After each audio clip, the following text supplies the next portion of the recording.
राधे राधे दोस्तों, भक्ति का मार्ग चैनल में आप सबका स्वागत है। नल और दमयंती की कथा, सच्चे प्रेम की वह शक्ति जिसने भाग्य को भी झुका दिया। संसार में प्रेम की असली पहचान तब होती है जब उसे परीक्षा से गुजरना पड़े। महाभारत के विशाल ग्रंथ में एक ऐसी ही कथा वर्णित है, नल और दमयंती की। यह केवल एक प्रेम कथा नहीं बल्कि धैर्य, विश्वास, कर्म की शिक्षा देने वाली कथा है। एक राजा जिसने सब कुछ खो दिया और एक रानी जिसने अपने प्रेम को भी कभी नहीं छोड़ा। यह कहानी बताती है भाग्य कभी प्रेम की शक्ति को पराजित नहीं कर सकता। विदर्भ के राजा भीष्म और उनकी पुत्री दमयंती बहुत समय पहले विदर्भ देश में राजा भीष्म का राज्य था। उनकी एक पुत्री थी दमयंती, जो सौंदर्य, संस्कार और विनम्रता की मूर्ति थी। वह न केवल रूप में सुंदर थी बल्कि उसके भीतर भक्ति और सत्य का तेज भी था। उसकी सुंदरता और सादगी की चर्चा तीनों लोकों में होने लगी। उसे समय निषद देश में राजा नल राज करते थे। राजा नल धर्मात्मा, पराक्रमी और न्यायप्रिय थे। उनका हृदय करुणा और प्रेम से भरा था। जब किसी ने दमयंती की सुंदरता का वर्णन नल से किया तो राजा नल के मन में भी एक अनोखा आकर्षण जागा। वही स्वर्गलोक में जब दमयंती ने पहली बार नल के बारे में सुना तो उसने अपने हृदय में अनुभव किया, यह वही पुरुष है जो मेरे जीवन का सारथिक बनेगा। दोनों ने एक दूसरे को बिना देखे ही प्रेम कर लिया। यह प्रेम केवल रूप का नहीं बल्कि आत्मा का मिलन था। एक दिन नल बगीचे में टहल रहे थे, तभी उन्होंने देखा एक सुनहरा हंस जाल में फंसा हुआ है। राजा नल ने तुरंत उसे मुक्त कर दिया। हंस ने कहा, राजन, मैं आपके उपकार का बदला चुकाऊंगा। विदर्भ देश की राजकुमारी दमयंती आपके योग्य जीवन संगिनी है। मैं जाकर उन्हें आपके बारे में बताऊंगा। हंस उड़कर विदर्भ पहुंचा और दमयंती से बोला, राजकुमारी, पृथ्वी पर एक ऐसा राजा है जिसका नाम नल है। वह धर्म का उपासक है, सत्य का साधक है और दया का सागर है। दमयंती हंस की बातें सुनकर लज्जा से लाल हो गई। उसका हृदय नल के प्रति गहराई से आकर्षित हो उठा। हंस ने लौटकर नल को बताया, राजन, दमयंती भी आपको चाहती है।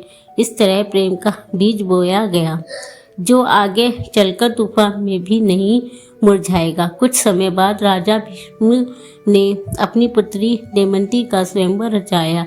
चारों दिशाओं में संदेश भेजा गया, जो भी राजकुमार दमयंती को जीतना चाहे विदर्भ आए।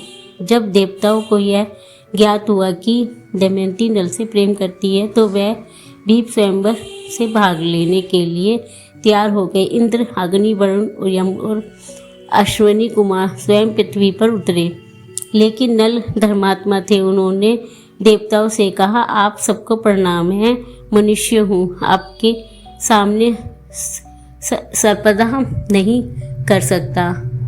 देवताओं ने कहा, राजन, हम जानते हैं कि तुम योग्य हो, पर हम चाहते हैं कि तुम हमारे सहायता करो। तुम स्वयं दमयंती के पास जाओ और उससे कहो कि वह देवता में से किसी को पति के रूप में चुने। नल के धर्म ने अनुसार उनके बात मान ली और स्वयं देवदूत बनकर दमयंती के कक्ष में पहुंचे। जब नल देवताओं का संदेश लेकर पहुंचे, दमयंती ने कहा, राजन, मैं जानती हूँ कि आप मनुष्य हो और देवता नहीं, परंतु मेरे हृदय में जो प्रेम है वह ईश्वर का आशीर्वाद है। मैं किसी देवता से नहीं, केवल आपसे ही विवाह करना चाहती हूँ। यह सुनकर नल के नेत्र भर आए। उन्होंने कहा, राजकुमारी, मैं धर्मपालक हूँ। मैंने देवताओं से वचन दिया था कि मैं उनके संदेश पहुँचाऊँगा। दमयंती बोली, तब आप देवताओं से कहिए कि दमयंती केवल नल को ही अपना पति मानेगी। स्वयंवर का दिन आया। सर्वगा ग्रह में सैकड़ों राजकुमार और पहुंचे 5 देवता उपस्थित थे। देवताओं ने दमयंती को परीक्षा के लिए सभी का रूप नल जैसा बना लिया।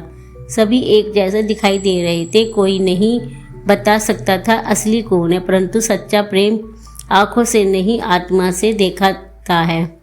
दमयंती ने ध्यान लगाया और ईश्वर से प्रार्थना की, हे भगवान, मुझे असली नल को पहचानने की शक्ति दो। तभी उसे दिखा 4 नल ऐसे हैं जिनकी छाया नहीं, जिनकी पलकें नहीं छपती और जो धरती को स्पर्श नहीं करते। वह जान गई यही देवता हैं।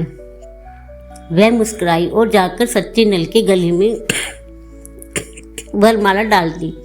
सभी देवताओं ने आशीर्वाद दिया, हे नल, हे दमयंती, तुम्हारा प्रेम युग युग तक अमर रहेगा।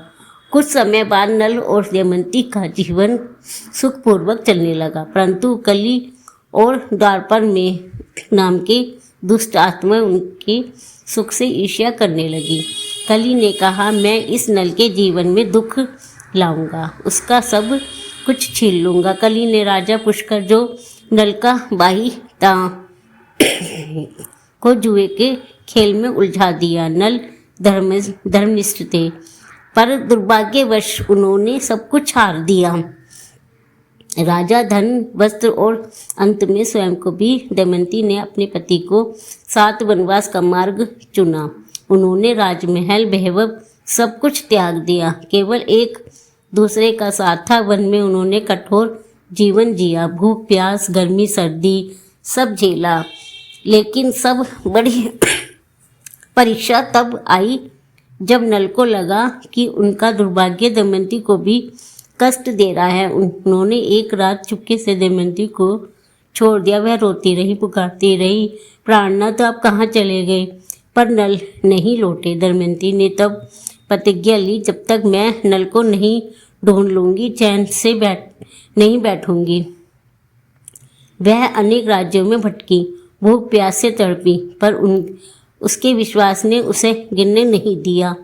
दूसरी ओर नल ने भी कठिन तप किया। एक बार उन्होंने एक नागराज ने डसा, जिसने उनका रूप बदल गया। वह पहचान में नहीं आते और बाहुक नाम से एक दूसरे के राज्य में रसोइया बन गई। वही दमयंती अपने सौंदर्य और बुद्धिमत्ता से राजा ऋतुपर्ण के वहाँ काम पाया। एक दिन उसने सुना, बाहुक नाम का एक व्यक्ति उतना स्वादिष्ट भोजन बनाता है कि उसमें प्रेम या भक्ति का स्वाद घुला है। दमयंती समझ गई, यह नल ही है। उसने एक उपाय किया। राजा ऋतुपर्ण को रथ दौड़ाने के लिए कहा और बाहुक को रथ संचालक बना लिया। जब रथ चला, दमयंती ने धीरे से पूछा, राजन, क्या आप अभी भी मुझे याद करते हैं? नल ने चौंक कर देखा, वही दमयंती थी। आंखों में आंसू भर आए। दोनों ने एक दूसरे के गले लग गए। वियोग समाप्त हुआ और भाग्य भी उनके प्रेम के आगे झुक गया। नल और दमयंती की कहानी सिखाती है कि सच्चा प्रेम कभी हारता नहीं। भाग्य परीक्षा ले सकता है, लेकिन समर्पण को हरा नहीं सकता। जो प्रेम, धर्म और विश्वास का टिका रहो, वह अमर हो जाता है। इस कथा का सार यही है, अगर प्रेम सच्चा हो तो ब्रह्मांड भी तुम्हारे पक्ष में काम करता है। नल और दमयंती की यह कहानी हमें सिखाती है कि सब प्रेम की ताकत भाग्य से भी बड़ी होती है। जब मन में विश्वास और हृदय में भक्ति हो तो सबसे गहरी रात भी भोर बदल जाती है। दोस्तों, एक कहानी अच्छी लगी हो तो वीडियो को लाइक करें और शेयर करें, चैनल को सब्सक्राइब करें। राधे राधे दोस्तों।